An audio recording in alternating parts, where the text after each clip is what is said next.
जमात के साथ नमाज पढ़ना वाजिब है।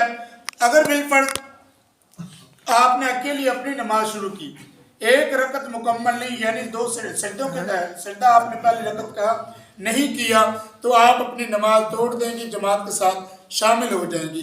अगर आपने पहली रकत का सजदा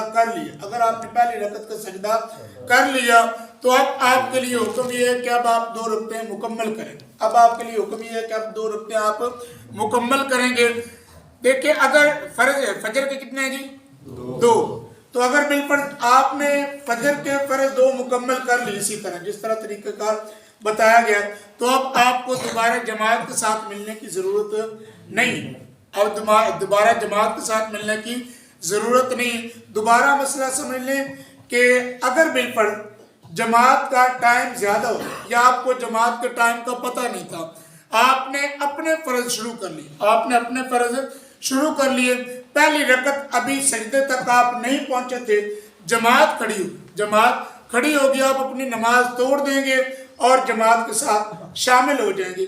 जमात के साथ आप शामिल इसलिए होंगे क्योंकि जमात के साथ नमाज पढ़ना वाजिब है। जमात के साथ नमाज पढ़ना वाजिब है। अगर पहली रकत का अगर आपने सजदा कर लिया तो अब आपके लिए हुक्म ये है कि आप दो रकतें मुकम्मल करेंगे और दोबारा, क्योंकि फजर की नमाज के फर्ज ही दो हैं, तो जब दो फर्ज अदा हो चुके हैं दोबारा इनको लौटाने की या जमात के साथ मिलने की जरूरत नहीं। इसमें अगर किसी को मसला भी बयान इसमें किसी को मसला नहीं मिल सकता ना, वो इसलिए नहीं मिल सकता क्योंकि फर्ज के बाद कोई सुन्नत नफल नहीं है। क्योंकि जब अगर बिलफर्ज जोर का बताने लगा हो ना, जब अपने फर्ज पढ़ लेगा तो जब जमात के साथ शामिल होगा तो वो नफल की नीयत से शामिल होगा, फर्ज की नीयत से शामिल नहीं होगा, वो नफल की नीयत से शामिल होगा। अगर यही नमाज जोहर की होती, पहली रकत में था जैसे फजर में बताया, तो जमात खड़ी होगी, नमाज खत्म कर देगा, जमात के साथ शामिल हो जाएगा। अगर पहली रकत मुकम्मल यानी सजदे में चला गया, पहली रकत के सजदे में चला गया, तो अब उसके लिए हुक्म यह है कि वो दो पूरी करे। उसके लिए हुक्म क्या है जी? वो दो पूरी करे। अब दो पूरी करने के बाद सलाम फेर देगा।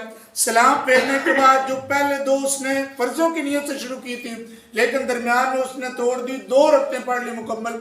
अब ये दो रकतें उसकी नफल हो जाएंगी। दो रकतें क्या हो जाएंगी जी?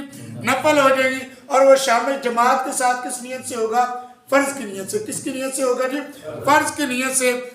अगर बिलफर्ज उसने दो मुकम्मल कर ली, जोर की भी बात कर रहा हूँ, अगर उसने दो मुकम्मल कर ली तो दो का सजदा उसने मुकम्मल कर लिया, तो तीसरी के लिए खड़ा हुआ, सजदे से जाने से पहले भी फिर उसके पास वक्त था कि अगर जमात उसके तीसरी रकत के सजदे से पहले खड़ी हो जाती तो नमाजी जमात वहीं पे अपनी नमाज खत्म करता, जमात के साथ शामिल हो जाता। लेकिन अगर उसने तीसरी रकत का सजदा कर लिया तो अब उसके लिए हुक्म ये है कि चार मुकम्मल करे। कितनी करे जी? चार मुकम्मल करे। अब ये जो चार उसने पढ़ ली, इसके फर्ज कितने हो गए जी? मुकम्मल हो गए। चार फर्ज कितने हो गए जी? मुकम्मल हो गए। अभी भी उसने देखा कि जमात खड़ी है, अब वो नफल की नीयत से जमात से शामिल होगा। किस नीयत से शामिल होगा जी? क्यों नफल की नियत करेगा? क्योंकि उसके फर्ज मुकम्मल हो चुके हैं। अब ये मुस्तहब जानने के लिए और जो है जमात के साथ शामिल होगा, ये नफल की नियत से शुरू होगा, शामिल होगा। ये जोहर की बात होगी जी। जोहर के बाद क्योंकि नफल होते हैं फर्जों के बाद, इसलिए नफल पढ़ने में कोई कराहत नहीं। अगर यही नमाज असर की थी, जैसे तरीक़ेकार जोहर का बताया गया, अगर पहले में था कि अगर सजदे से पहले तोड़ देगा, सजदा होगा तो दो मुकम्मल करेगा, अगर दो मुकम्मल होगी तो तीसरे में था तो जमात खड़ी होगी, तो अब भी उसके पास वक़्त है कि सलाम फेर के जमात के साथ शामिल हो जाए। लेकिन अगर उसने तीसरी रकत का सजदा कर लिया, अब वो चार मुकम्मल करेगा, क्योंकि असर के बाद नफल नहीं होती, क्योंकि असर के फर्ज के बाद नफल नहीं होते। अब इसके पास जैसे फजर में बताया गया कि फजर की नमाज मुकम्मल करने के बाद दोबारा जमात के साथ शामिल नहीं हो सकता, तो अब असर के लिए भी हुक्म ये है कि असर के लिए भी वो जमात के साथ नफल की नीयत से शामिल दोबारा नहीं होगा। फजर की होगी, जोहर की, असर की। अब मगरिब की बात आ